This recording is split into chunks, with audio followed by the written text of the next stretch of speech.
الحمد لله رب العالمين والعاقبة للمتقين والصلاة والسلام على سيد الأنبياء والمرسلين وعلى آله وأصحابه أجمعين أما بعد أعوذ بالله من الشيطان الرجيم بسم الله الرحمن الرحيم قل لا أسألكم عليه أجرا إلا المودة في القربى صدق الله العظيم وصدق رسوله النبي الكريم الأمين إن الله وملائكته يصلون على النبي يا أيها الذين آمنوا صلوا عليه وسلموا تسليما الصلاة والسلام عليك يا رسول الله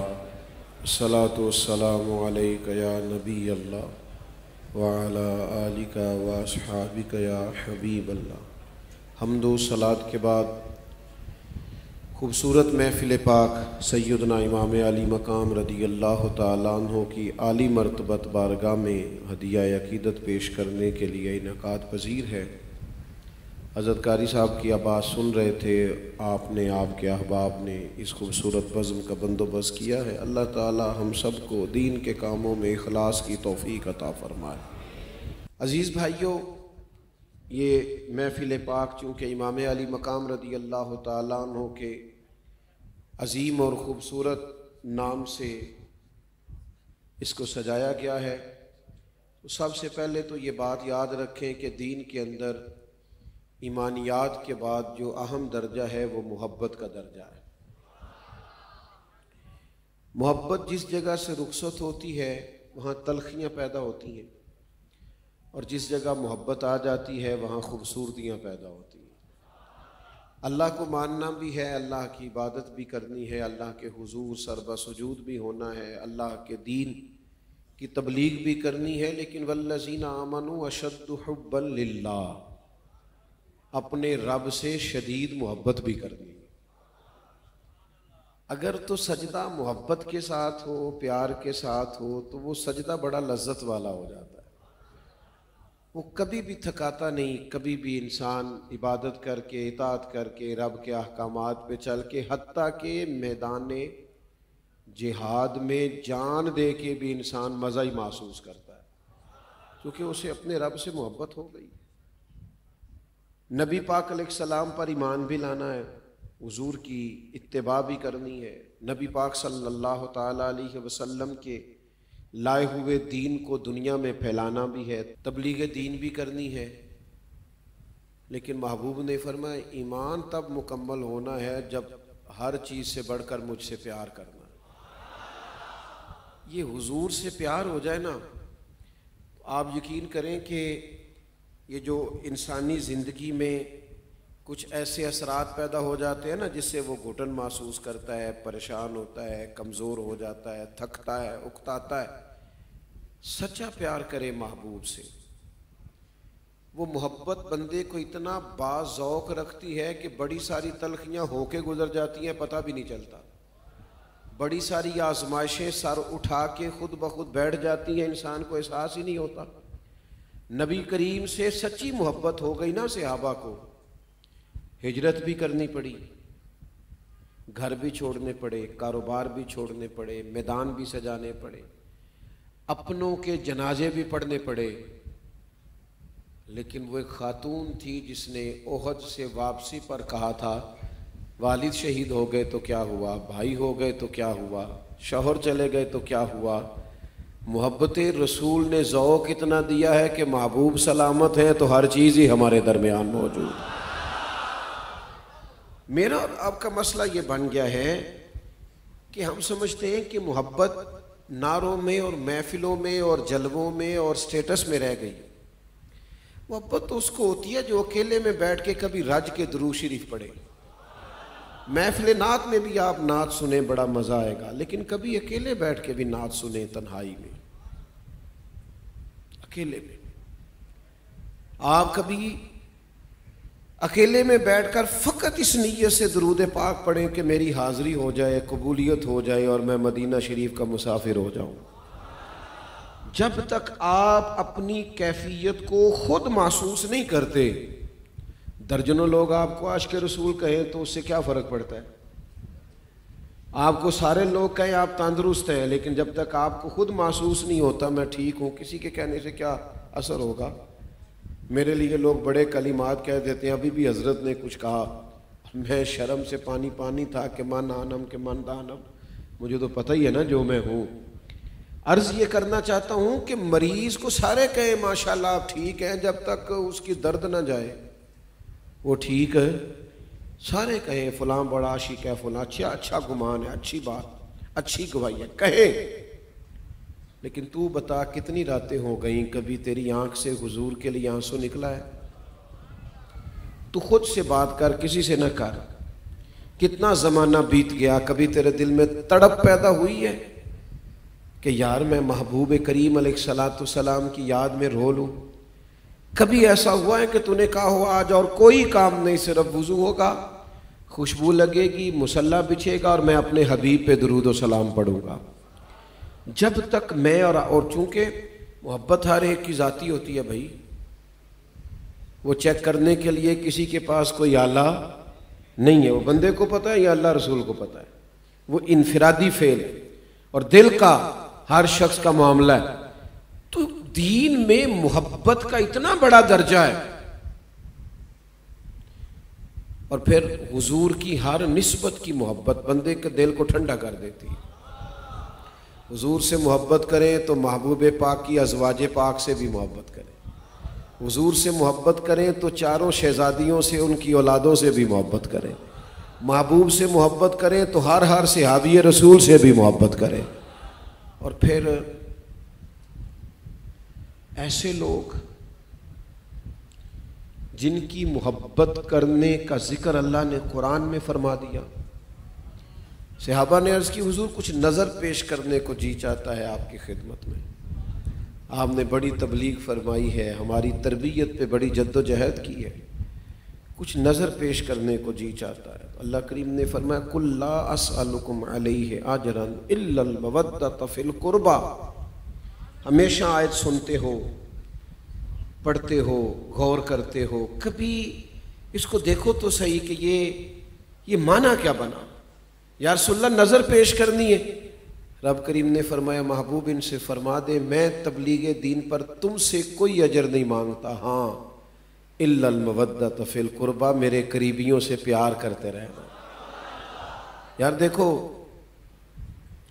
ہم تو اس ذوق کے لوگ ہیں کہ ہم اپنے اساتذہ کے بچوں کا احترام کرنا بھی ضروری سمجھتے ہیں۔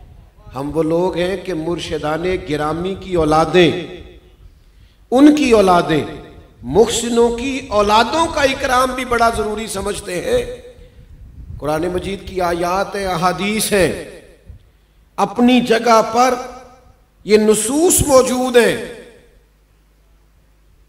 لیکن اگر یہ سارا کچھ احکام کی صورت میں نہ بھی ہو تو پھر بھی ہمارے سب سے بڑے محسن تو مدینے والے محبوب ہی ہیں نا۔ تے اصلا نال جے نیکی کریے، اصلا نال جے نیکی کریے او نسلہ تاک نہیں بھول دے۔ ہاں بے اصلا نال نیکی کریے تے پھول کنڈیاں نال تول دے، بے اصلا نال جے نیکی کریے او نسلہ تاک۔ میں اپنے بچوں کو نا عید سے پہلے کبھی جاؤں نا اپنے اساتذہ کے پاس، بزرگوں کے گھروں میں ملنے کے لیے، زیارت کرنے کو، نظر تو بچوں کو لے کے جاتا ہوں۔ وہ بچے پوچھتے ہیں یہاں ہمیں کیوں لائے ہو؟ میں کہ پتر تو پتہ لگے نا جنہاں دا ساڑھے تے سان ہے انہاں والا آنا جانا ہے، پتہ ہونا چاہیے کہ یہ اس گھر سے روٹی کھائی ہے، لنگر کھایا ہے، انہوں نے نیکی کی ہے۔ او میرے بھائی تو غور تو کر، حسنین کریمین، حضور کے شہزادے، نبی پاک کے نواسے، تو غور تو کر بھلا یہ بات کس کی ہو رہی ہے؟ کریم نے سامنے کھڑے کر کے شہزادوں کو کہا اے اللہ میں ان دونوں سے محبت کرتا ہوں، تو بھی ان سے محبت فرما، میرے مالک جو میرے حسنین سے محبت کرے تو ان سب سے بھی محبت فرما۔ اس دعا کی گہرائی میں اتر کبھی، تجھے اندازہ ہو کہ حسنین کی عظمت کیا ہے، تجھے سمجھ آئے۔ اور میرے امام کا فتویٰ تو یہ ہے کہ تیری نسل پاک میں ہے بچہ بچہ، ایک یہ کہ وہ بڑا ہو گیا، ایک یہ کہ وہ عالم فاضل ہو گیا، ایک یہ کہ وہ شیخ ہو گیا۔ فاضل بریلوی کہتے ہیں تیری نسل پاک میں ہے بچہ بچہ نور کا، کیوں؟ تو ہے عین نور، تیرا سب گھرانہ ہی نور کا۔ یہ حدود کو، قیود کو، باقی ساری چیزوں کو 100% مد نظر رکھیں، پر حضور کی اولاد اور اصحاب سے پیار ذرا رج کے کریں، ذرا صحیح کر کے کریں، ذرا ذوق میں کہتا رہتا ہوں، ہر سال ہی بات بیان کرتا ہوں، چونکہ میرا بڑے سادے سے اور دیسی اور ایک دیہاتی ماحول سے تعلق ہے، فضا ذرا صاف ستھری ہوتی ہے۔ تو میری والدہ، ابا جی بڑی عید کا موقع ہے تو چاول لائے، تو چاول جو لوگ خرید کے لاتے ہیں اکٹھے لینے، ان کو پتہ ہے کہ یہ چاول اچھے ہیں کہ پاس ہیں کہ فیل ہیں، یہ خواتین کرتی ہیں، تو وہ تھوڑے سے چاول 1-2 کلو پہلے لائے جاتے ہیں، لا کے خواتین کو دیے جاتے ہیں، پکا کے دیکھتی ہیں ٹھیک ہے کہ نہیں۔ آپ کی توجہ میری طرف ہوگی انشاءاللہ تعالی۔ تو وہ چاول لائے گئے، تو چاولوں کی بڑی تعریف ہوئی، کیا بات ہے، بڑے کمال ہے، اور ان کی تو پکائی بھی بڑی اچھی ہے، خوشبو بھی بڑی عمدہ ہے، ٹھیک ہے جی منگوا لیں۔ آ گئے چاول، تو 1-2 دفعہ پکے، پھر وہ پکے ہی نہیں، پھر اور پکنے لگ گئے، تو ابا جی کہنے لگے وہ چاول تینوں لے آ کے دیتے سن، ایک باری پکائے نے۔ تو والدہ صاحبہ فرمانے لگی چاول بڑے اچھے تھے، رکھ دیے ہیں، 10 محرم کو حسین ابن علی کی نیاز پکائے۔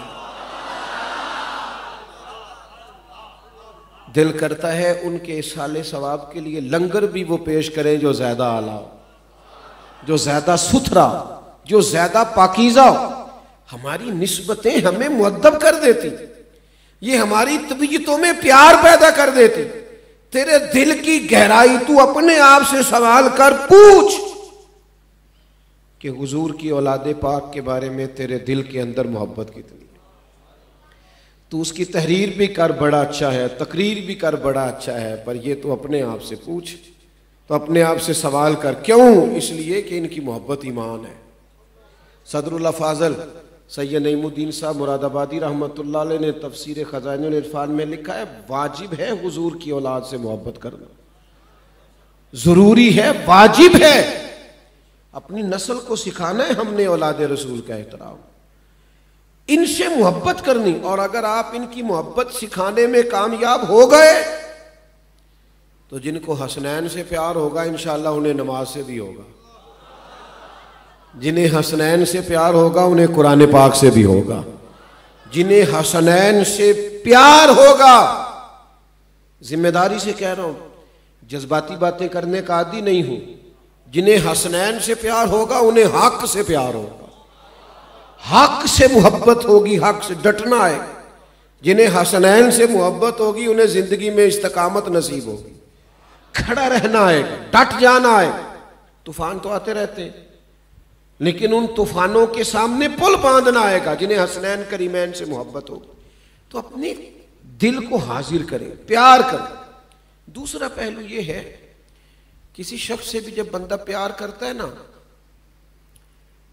تو اس جیسا بنتا ہے۔ 2 4 5 دوست ایک جیسی ٹوپیاں پہن لیں، کپڑے پہن لیں تو لوگ آپ سے پوچھیں گے بھائی ہیں آپ؟ وہ وجود ملنے، لباس ملنے سے کئی دفعہ چہرے بھی لگتا ہے ملنے لگ گئے، لوگ پوچھنے لگتے ہیں آپ بھائی ہیں؟ تو وہ بھائی ہیں نا جی۔ آپ جس سے محبت کرتے ہیں جب اس جیسا بنتے ہیں تو محسوس ہوتا ہے اس کا اس سے کوئی رشتہ ہے۔ نبی پاک صلی اللہ تعالی علیہ وآلہ وسلم کی اولاد پاک کے جو کمالات ہیں ان میں پہلا کمال یہ ہے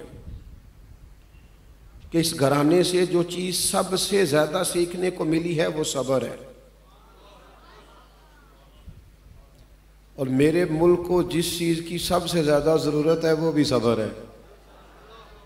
صبر ہی تو نہیں ہے، حوصلہ ہی تو نہیں ہے، بردباری ہی تو نہیں ہے، صبر پہلا درس ہے اہل بیت نبوت کا۔ کم و بیش 100 کے قریب آیات ہیں قرآن مجید میں جو صبر کا سبق دیتی ہیں۔ علماء نے لکھا ہے کہ 500 کے قریب احادیث و آثار ہیں جو صبر کا درس دیتے ہیں۔ ساری باتوں کو سامنے رکھ کر مولا علی شیر خدا فرماتے ہیں، مصنف ابن ابی شیبہ میں موجود ہے، فرماتے ہیں جو انسانی وجود میں سر کا مقام ہے وہی دین میں صبر کا مقام ہے۔ صبر اگر آپ کے اچھا صبر کسی بزدلی کا نام نہیں، صبر تو خوش تدبیری کا نام ہے۔ صبر میں تو لوگ ڈوب کے مر جاتے ہیں۔ ہاں سخت لفظ کہا کسی نے امام اعظم ابو حنیفہ کو ان کی والدہ کے تعلق سے۔ امام صاحب صبر کر کے آگے گزر گئے، وہ آدمی دھڑام سے گرا، روئی پرواز کر گئی۔ حضور کیا ہو گیا؟ فرمانے لگے ابو حنیفہ کے صبر نے اس کی جان لے لی، اس کی جان لے لی ابو حنیفہ کے صبر نے۔ ملت کے جوانوں، جب تک طبیعتوں میں صبر پیدا نہیں کرتے، میں دیکھتا ہوں لوگ اس قدر زیادہ بے چین، بے قرار، الجھے ہوئے، پریشان ہیں۔ اور ہمارے ملک میں تو خاص کر مسئلہ ہے، جہاں سے بھی خبر آتی ہے خیر کی آتی کوئی نہیں، جس سے بھی آپ پوچھ لیں گے 2-4 مایوسی کی خبریں، پریشانی کی خبریں۔ اس ملک کو کچھ بھی نہیں ہوگا کیونکہ داتا علی اجویری کا ملک ہے، بابا فرید کا وطن ہے، پیر مہر علی شاہ کا وطن ہے۔ یہ کیا ہونا ہے؟ لوگ آتے جاتے رہتے ہیں، جو ظلم کرے گا، زیادتی کرے گا، نقصان کرے گا وہ دیکھ لے گا۔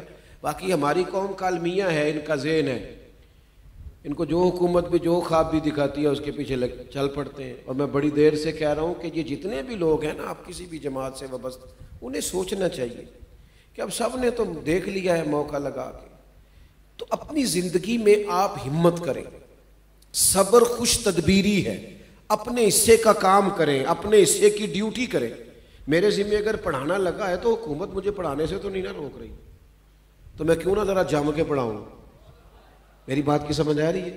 جس کے ذمہ جو لگا ہے وہ ڈیوٹی تو ڈٹ کے کرے، اور پھر تھوڑا سا انتظار کرے، اللہ تعالیٰ جب بھی فیصلہ فرمائے گا فضل والا ہی فرمائے گا، رحمت والا۔ دوسری بات، اہل بیت نبوت سے سیکھو سادہ طرز حیات۔ خواہشات کے چنگل میں پھنسے ہوئے لوگ اپنی ذات سے باہر نہیں نکل پاتے، جن کو صرف ایک خواہش کے بعد دوسری خواہش پوری کرنی ہے، ایک چیز کے بعد دوسری چیز کا حصول کرنا، تو وہ تو بیچارے اپنے محلات بنانے سے فارغ نہیں ہوتے، کسی کے لیے کیا کریں؟ وہ تو نئی گاڑی ہے اور وہ خریدنی ہے، اور نئے ماڈل کا موبائل آ گیا تو وہ لینا ہے، تو فلان جگہ مجھے جائیداد میں اضافہ کرنا ہے۔ تو یہ خواہشات کے چنگل میں پھنسے ہوئے لوگ یہ کیا کریں گے؟ کسی درویش نے کہا تھا لوگوں نے اتنا پایا نہیں جتنا ہم نے ٹھکرایا ہے۔ کمال یہ ہوتا ہے کہ تو کسی چیز کو الوداع بھی کہے نا۔ اہل بیت نبوت کا کمال یہ ہے، ایک وقت روٹی ہے، 2 وقت کا فاقہ ہے، اذان دی ہے تو جم کے، قرآن پڑھا ہے تو جم کے، اور نماز اس رنگ میں پڑھی ہے کہ سیدہ پاک عرض کرتی ہیں مالک کبھی کو رات لمبی ملے نہ میں ذرا ڈٹ کے سجدہ تو کر لوں۔ سادہ طرز زندگی میں اپنے آپ کو مالک سے جوڑ کے رکھنا۔ ہم تو بھائی وہ کئی پیارے چلے گئے ملک سے باہر، خواہشات پوری کرنی ہے بچوں کی، بیچارے آئے ہی نہیں، سالوں بیت گئے، ضروریات تو پوری ہو ہی رہی تھی، خواہشات نے الجھا دیا بڑے لوگوں۔ تیسری بات جو اہل بیت سے سیکھنی ہے ہمیں، اور ہمیں اس پر غور کرنا ہے اور زیادہ توجہ دینی ہے، وہ یہ ہے کہ ہمارے اندر حوصلہ ہونا چاہیے حق کے ساتھ کھڑے ہونے کا، باطل کو باطل کہنے کا۔ آج نا ہمارا سب سے بڑا مسئلہ یہ ہے کہ ہم کسی کو ناراض نہیں کرنا چاہتے۔ اچھا مشورہ بھی ہو رہا ہو نا، اچھا مشورہ ایک جگہ پہ، میرے محبت والے دوستوں میں نا کسی دوست کے آپریشن کا مسئلہ تھا، تو اب کچھ کہہ رہے کرا لیں، کچھ کہہ رہے نہیں کرا لیں، تو میں نے کہا ڈاکٹرز کا آپ مشورہ لیں، چلو ہو گیا مشورہ۔ ایک صاحب ان میں سے کہنے لگے جی میں بھی انہیں یہی کہنا چاہتا ہوں کہ کرا لیں، بہتر یہی ہے، پر بعد میں بات نہ میرے اوپر آ جائے۔ یہ جو مصیبت ہے نا کہ میرا نام نہ لگ جائے، یہ اتنی بڑی مصیبت ہے، گھروں میں بھی، قبیلوں میں بھی، برادریوں میں بھی، اداروں میں بھی۔ کہیں کسی طریقے سے میرے اوپر کوئی الزام، کوئی مجھے برا نہ کہہ دے، گڈ بک میں رہنا ہے. سارے لوگ کہے میں بڑا اچھا آدمی ہوں پھر میں خوش ہوں. تو یہ سوچ اگر صحابہ میں ہوتی, حضرت صدیق اکبر میں ہوتی معاذ اللہ, تو پھر تو وہ کہتے اگر میں نے کلمہ پڑھ لیا سب سے پہلے تو ساری دنیا تو باتیں کرتی ہے. ہر ایک کی گڈ بک میں نکلنے کا دور تھا, وہ سب گڈ بک سے باہر آ جاتے, تانوں کے سامنے آ جاتے تھے. پھر وہ انتظار کرتے پہلے سارا مکہ پڑھے گا پھر میں پڑھوں گا. لیکن سب سے پہلا نمبر حضرت صدیق نے اس طرح لیا تھا کہ ضمیر کی آنکھیں جب کھلی ہیں تو پھر انہوں نے برادری, قبیلہ اور لوگوں کو نہیں دیکھا, پھر رسول اللہ کی رضا کیا ہے اس کو دیکھا ہے, اللہ کا حکم کیا ہے اس کو دیکھا ہے. بس کوئی برا نہ کہو بھائی, کوئی کہہ بھی لے تو ولا یخافون لومۃ لائم ذالک فضل اللہ یؤتیہ من یشاء. اللہ کہتا ہے میرے بندے نہیں پرواہ کرتے اگر کوئی ان کی ملامت بھی کرے تو یہ ان پر اللہ کا فضل ہے. تو اپنی زندگی میں حق کے ساتھ کھڑا ہونے کا حضور سید عالم علیہ السلام ارشاد فرماتے ہیں قیامت کے دن اللہ تعالیٰ کچھ لوگوں سے فرمائے گا فلاں جگہ حق بات کہنی چاہیے تھی تم نے کیوں نہیں کہی, تمہاری ذمہ داری تھی وہاں سچ بولنا چاہیے تھا, حق بات کہنا تھی تم نے کیوں نہیں کہی. تو بندے عرض کریں گے مالک ہم لوگوں سے ڈر گئے تھے, ووٹ نہ ٹوٹ جائے, لوگ ناراض نہ ہو جائے, ہم لوگوں سے ڈر گئے تھے. تو حضور فرماتے رب فرمائے گا میرا زیادہ حق نہیں تھا کہ تم مجھ سے ڈرتے, حق تو میرا تھا کہ مجھ سے ڈرتے, تم لوگوں سے ڈرتے رہے. اپنی زندگی میں سچ بولنے کا دائیہ پیدا کریں, حق بات کہنے کا مزاج اپنی طبیعت میں لائیں, یہ اہل بیت نبوت کا سبق ہے. پھر اگلی بات یہ ہے استقامت نہیں لوگوں کے اندر. کل کہیں کھڑے نظر آتے ہیں تو آج کہیں کھڑے ہیں, پرسوں پھر کہیں اور کھڑے ہیں, پھر دیکھتے ہیں آج کل ہوا کس کی ہے اس کے ساتھ کھڑے ہو جاتے ہیں. سہارے ڈھونڈتے پھرتے ہیں, تلاشتے پھرتے ہیں کہ کہیں سے کوئی ایسی جگہ مل جائے جہاں مجھے بھی تھوڑا چھتری کے نیچے آنے کا موقع میسر آئے. بھائیو استقامت انسانی زندگی کا حسن ہے. جس آدمی میں استقامت نہیں نہ ہوتی وہ کچھ بھی نہیں کر پاتا. ہمارے نوجوانوں کو آپ دیکھیں تو ان کا کوئی پروگرام ہی نہیں ہے کدھر جانا ہے, کوئی فیصلہ ہی نہیں ہے. صبح کچھ سوچتے ہیں اور دوپہر کو اپنی ہی بات کے مخالف دلائل دے رہے ہوتے ہیں. آپ کسی جگہ جب تک ڈٹتے نہیں, کھڑے نہیں ہوتے, نبی پاک علیہ السلام نے فرمایا اللہ تعالیٰ کو وہ عمل زیادہ پسند ہے اگرچہ تھوڑا ہو پر روز ہو. استقامت کے ساتھ آپ کی صحابی فرماتے ہیں حضور مدینہ طیبہ تشریف لائے ہجرت کر کے, میں زیارت کرنے گیا تو میں نے محبوب کو مسکراتے دیکھا. فرماتے ہیں پھر 10 سال حضور نے ظاہری طور پر مدینہ طیبہ میں قیام کیا ہے, میں نے جب بھی دیکھا ہے مدینے والے محبوب کو مسکراتے ہی دیکھا ہے. استقامت اخلاقیات کی, استقامت آپ کے حسن تکلم کی, استقامت آپ جس شعبے میں ہیں اس کی. ہمارے قبلہ عالم فرمایا کرتے تھے ایک کام کرو زندگی میں پر سونا کر کے کرو. لوگ سارے کام کرنا چاہتے ہیں, ایک بھی ٹھیک نہیں ہوتا. آپ ایک کریں اسے ٹھیک کر کے کریں, استقامت کے ساتھ کریں, کھڑے ہو کے کریں. دیکھیں جتنی چیزیں بندے کو بلیک میل کر سکتی ہیں نا وہ ساری میدان کربلا میں امام حسین کی طرف آئیں. وطن چھوڑنا پڑے گا, کس قدر انسان کے لیے مشکل ہوتا ہے. پھر یہ کہ قید چاروں جانب فوجوں کا کھڑا ہونا, پھر یہ کہ بھوک پیاس, پھر یہ کہ بچے ساتھ, کمزور نہیں پڑ جاتا آدمی. وہ ساری چیزیں جو کسی کو توڑ سکتی ہیں وہ ساری تھیں. لیکن امام علی مقام رضی اللہ تعالیٰ عنہ میدان میں ڈٹ کے کھڑے رہے.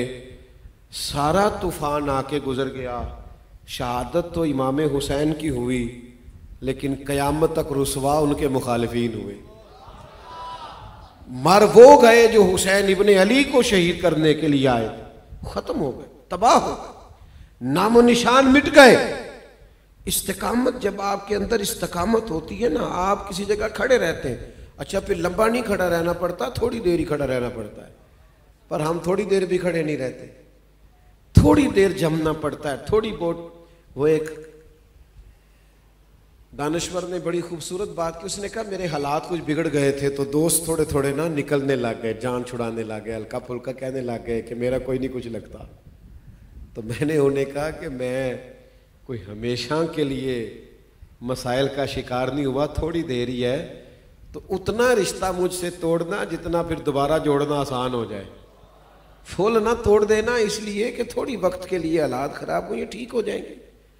حالات اوپر نیچے نہیں سمجھ آئی بات کی، حالات اوپر نیچے، میری طرف دیکھیں، قرآن مجید نے کئی واقعات بیان کیے، پر جناب یوسف علیہ السلام کے قصے کو احسن القصص کہا، سونا قصہ، خوبصورت۔ کیوں؟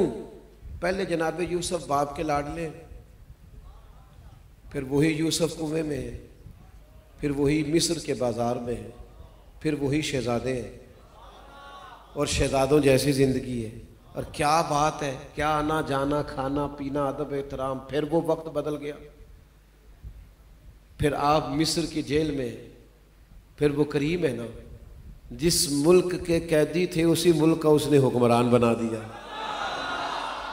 یہ نحن نقص علیک احسن القصص، تمہیں ایک ایسی بات بتاتے ہیں، ایسا واقعہ جو قصوں میں سونا ہے، اپنی زندگی اس سے عبارت کرو، یہ اوپر نیچے حالات ہوتے رہیں گے۔ امام علی مقام شہزادے ہیں، محبوب کے کندھوں پر ہیں، پھر انہوں نے کئی حالات اوپر نیچے ہوتے دیکھے، حضرت صدیق کے زمانے میں جنگیں دیکھیں، جناب عمر کے دور میں دیکھی، حضرت مولا علی جناب عثمان کا دور دیکھا، بڑا کچھ دیکھا۔ پھر امام علی مقام نے کربلا بھی دیکھی، لیکن پتہ ہے اللہ نے ان کے لیے درجہ کیا رکھا ہے؟ وہ جنتی جوانوں کے سردار ہیں۔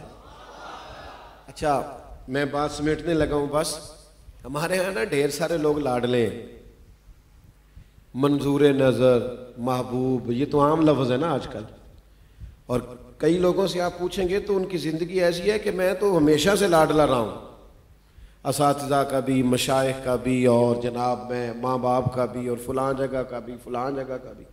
تو میں کہتا ہوں لاڈلے تو ہمیشہ آزمائشوں میں ہوتے ہیں، تاریخ میں تو کوئی ایسا لاڈلا نہیں جس نے آزمائشیں نہ دیکھی ہوں۔ یاری تیری سونا ہے پر آزمائشاں تیریاں اگ، اے سونا پرکھیا جامد ہے پہلو نہ لگاں دے لگ، نامی کوئی بغیر مشقت نہیں ہوا، 100 بار جب عقیق کٹا تب جا کر نگی ہوں۔ تو لاڈلا ہے تو اپنی محنت تو بتا، تو اگر لاڈلا ہے تو اپنی مشقت تو بتا۔ لو میں لاڈلا ہوں بھئی، آپ مفت میں لاڈلے ہو گئے، یہاں تو جتنے لاڈلے تھے وہ آزمائش میں تھے۔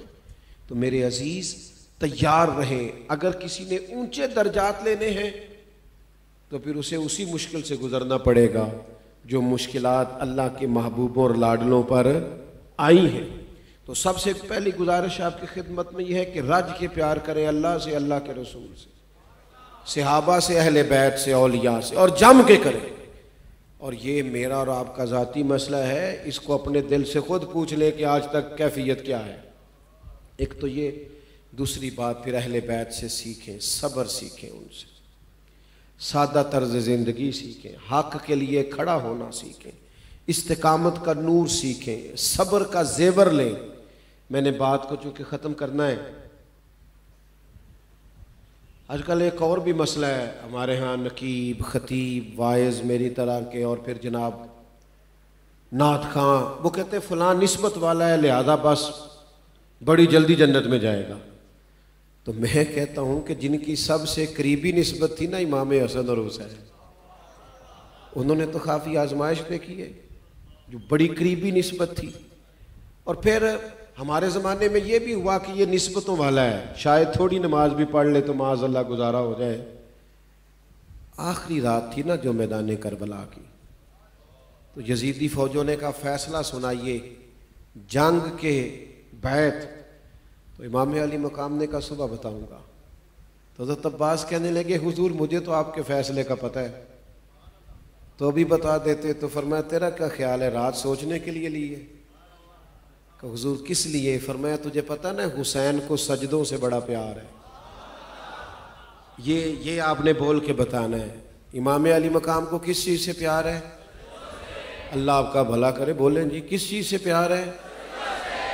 تمہیں پتہ ہے نا مجھے سجدوں سے پیار ہے، تو فرمایا ایک رات اس لیے لی ہے کہ ذرا جم کے سجدے کر لوں اپنے رب۔